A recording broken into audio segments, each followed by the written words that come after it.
Have you ever walked away from a conversation feeling completely drained, confused, and questioning your own sanity?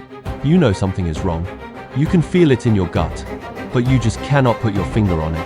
You entered the conversation seeking a simple apology for something that hurt you, yet somehow, miraculously, you left that same conversation being the one saying sorry. You replay the words over and over in your head, trying to make sense of the chaos, but the pieces just do not fit. If this sounds familiar, I need you to listen very closely. You are not crazy, you are not paranoid, and you are certainly not alone. You are likely trapped in a spider web of psychological manipulation known as gaslighting and linguistic coercion. In the next 15 minutes, I am going to expose the 5 most dangerous phrases manipulators use to hijack your reality. These are not just random words thrown out in the heat of an argument. They are carefully calculated psychological weapons, specific algorithms of speech designed to disable your intuition, spike your cortisol levels, and make you dependent on their version of the truth. We are going to break down the neuroscience of why your brain freezes when you hear them, and exactly how to respond to take your power back without escalating the conflict. But be warned, the third phrase on this list is so subtle, so incredibly common, that 90% of people mistake it for affection or a joke. It is the silent killer of self-esteem. Once you hear it and understand the mechanism behind it, you will never look at your relationships the same way again. Whether it is a partner, a parent, or a boss, you need to arm yourself with this knowledge. Because the only way to win a game against a manipulator is to stop playing by their rules. This is Psychology Simplified, and today we are cutting the invisible strings. Let's dive in. To understand why these phrases are so effective, we first need to understand the battlefield. The battlefield is not the argument itself. The battlefield is your amygdala, the fear center of your brain. When a healthy person communicates, they listen to understand. When a manipulator communicates, they listen to reload. Their goal is not resolution. Their goal is dominance and control. They use a technique that psychologists call crazymaking. It is a form of verbal abuse that is so covert, it leaves no bruises, only invisible scars on your psyche. Imagine your mind is a house. You have the keys, you know where the furniture is, you know what is real. A manipulator stands outside the window and tells you that the sofa is on the ceiling. At first, you laugh. You know the sofa is on the floor, but then they say it again with absolute conviction. They get angry that you do not see it. They list reasons why the sofa has always been on the ceiling. Over time, your brain, which is wired for social connection and harmony, starts to glitch. You start to doubt your own eyes. You think, maybe I am wrong? Maybe I am the one who is confused? That moment of doubt is the crack in the door they need to enter and rearrange your entire reality. This is the biological basis of gaslighting. It forces your brain into a state of cognitive dissonance, where holding 2 conflicting beliefs causes extreme mental stress.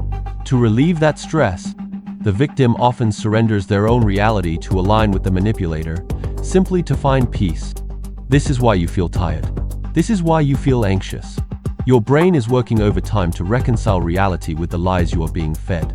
But today, we stop the cycle. We are going to look at the specific scripts they use to break into your house. We are going to analyze the 5 most common verbal keys they use to unlock your defenses. And once you see them, you can never unsee them. Here is the first phrase, and it is perhaps the most classic example of deflection. Number 1 is simply, "Look what you made me do." Or its variations like, "I would not have to yell if you would just listen." This is the cornerstone of victim blaming. In psychology, we call this the externalization of blame. A healthy adult has an internal locus of control, meaning they understand they are responsible for their own actions and emotional regulation. Even if you are annoying, even if you made a mistake, an adult chooses their reaction. But a manipulator flips this physics. They operate as if they are merely a puppet, and you are the one pulling the strings. When they say, "Look what you made me do," they are rewriting history in real time. They are telling you that your behavior caused their abuse. If they hit a wall, it is because you provoked them. If they cheat, it is because you were distant. This is dangerous because it targets your empathy. You start thinking, If I just behave better, if I am just quieter, they will stop hurting me. But that is a lie. The goal of this phrase is to make you walk on eggshells. It creates a state of hypervigilance in your brain where your amygdala is constantly scanning for threats, trying to predict their mood so you do not make them explode again. You become their emotional caretaker, and they get a free pass to behave however they want without consequence. But if that phrase makes you feel guilty, the second one makes you question your sanity. Number 2 is the infamous "you are crazy" or "you are paranoid." Sometimes they soften it to "you are just being too sensitive." This is the direct application of gaslighting. Imagine you find a text message on their phone that is clearly inappropriate. You confront them. Instead of addressing the text, they attack your reaction. They say, "I cannot believe you went through my phone. You are so paranoid, you need help." Suddenly, the conversation is no longer about their betrayal. It is about your mental stability. This is a tactic called deflection and pathologizing. They take a legitimate concern you have and label it as a symptom of mental illness. By calling you crazy, they position themselves as the rational, calm observer, and you as the hysterical, irrational patient. It creates a dynamic where your emotions are automatically invalid. The science behind this is devastating. When your reality is constantly denied, your brain stops trusting its own sensory input. You stop trusting your gut instinct. You start looking to the manipulator to tell you what is real and what is not. You effectively outsource your reality testing to the very person who is abusing you. Now, let us move to the third phrase. This one is the most deceptive because it hides in plain sight. Number 3 is, "I was just joking." You have heard this. They say something cruel about your appearance, your job, or your intelligence. It stings. It hurts. You react with pain. And immediately, they roll their eyes and say, "God, you have no sense of humor? I was just joking." This is what internet culture calls Schrodinger's douchebag. A person who says something offensive and then decides whether they were joking or not, based entirely on your reaction. If you laugh, they meant it. If you get upset, it was just a joke. This is a double bind. If you get angry, you are proving their point that you are too sensitive and no fun. If you accept it, you are allowing them to insult you to your face. It is a win-win for them and a lose-lose for you. It allows them to be verbally abusive while maintaining plausible deniability. They are testing your boundaries. They are seeing how much disrespect you will tolerate under the guise of humor. And every time you let it slide, the bar for what is acceptable gets lowered just a little bit more. Phrase number 4 is a masterclass in distorting time and scope. It is the use of universal quantifiers. "You always do this," or "You never listen to me." Watch out for the words always and never. These are absolute terms. In a healthy conflict, we discuss specific events. We say, "I felt hurt when you forgot our anniversary yesterday." A manipulator says, "You never care about me. You always ruin everything." By generalizing a specific incident into a permanent character high flaw, they make the problem unsolvable. How can you defend yourself against the accusation that you always ruin everything? You cannot.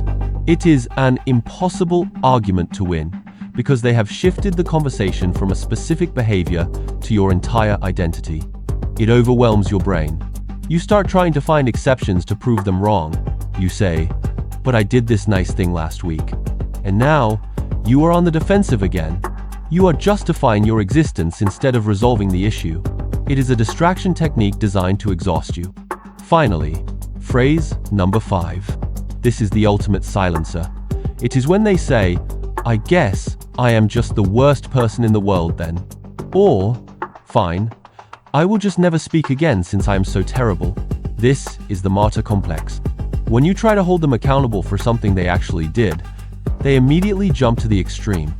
They threaten self-harm or extreme self-deprecation. This triggers your guilt and your instinct to nurture. Suddenly, you forget that you were the one who was hurt. You find yourself comforting them. You say, "No, you are not terrible. I did not mean that." You end up apologizing to them for bringing up their mistake. It is a brilliant, twisted maneuver. They have successfully turned themselves from the perpetrator into the victim in less than 10 seconds. This is often referred to as DARVO: deny, attack, and reverse, victim and offender. By playing the victim, they hijack your empathy and use it as a shield to escape accountability. So now that you have the map, what do you do with it?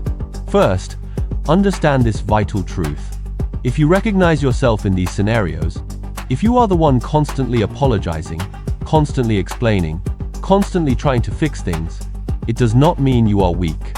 It does not mean you are broken. In fact, it means the opposite. Manipulators do not target weak people.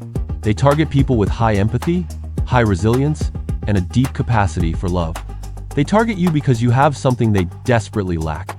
You are the battery that fuels their ego. They need your reaction, your distress, and your attention to feel powerful. When you cry, when you defend yourself, when you argue back, you are giving them exactly what they want. You are feeding the beast. The secret to breaking this cycle is counterintuitive. You do not win by outsmarting them. You do not win by finding the perfect argument to prove them wrong. You win by becoming boring. Psychologists call this the gray rock method. Imagine a gray rock on the ground. It is uninteresting. It is unresponsive. It offers no fuel. When they say, "Look what you made me do," instead of defending yourself, you simply say, "I understand you feel that way." When they say, "You are crazy," you say, "I hear your perspective." You stop justifying, arguing, defending, and explaining. We call this the JADE acronym. Do not jade. When you stop reacting, you cut off their fuel supply. They will escalate at first. They will try harder to provoke you, but eventually, they will get bored and move on to a source that gives them the drama they crave. This is the hardest thing you will ever do because every instinct in your body wants to scream the truth. But remember, you cannot use logic to fight an illogical battle. You cannot use empathy to connect with someone who sees empathy as a weakness. Your sensitivity is not a flaw. It is a superpower. It is your radar system. The anxiety you feel around them is not paranoia. It is your intuition screaming at you to protect yourself. Listen to it. Trust it. You are not crazy. You are just waking up. The journey to healing starts with reclaiming your reality. Write things down. Keep a journal. When they say, "I never said that," you can look at your notes and know the truth. Validate yourself so you do not need their validation. You have spent so long trying to build a home in someone else's mind, trying to understand their rules, that you forgot you have your own home. It is time to move back in. It is time to redecorate your own mind with your own truths. If this video resonated with you, if you felt a light bulb go off, then you need to know that this is just the tip of the iceberg.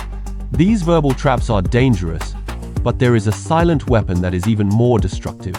Something manipulators use when words fail them, and it causes actual physical damage to your brain structure. In the next video, I am going to reveal the terrifying science behind the silent treatment and exactly how to break its spell before it breaks you. You do not want to miss that. Hit the subscribe button and turn on notifications so you are armed with the truth the moment it drops. Remember, your mind is your territory. Defend it.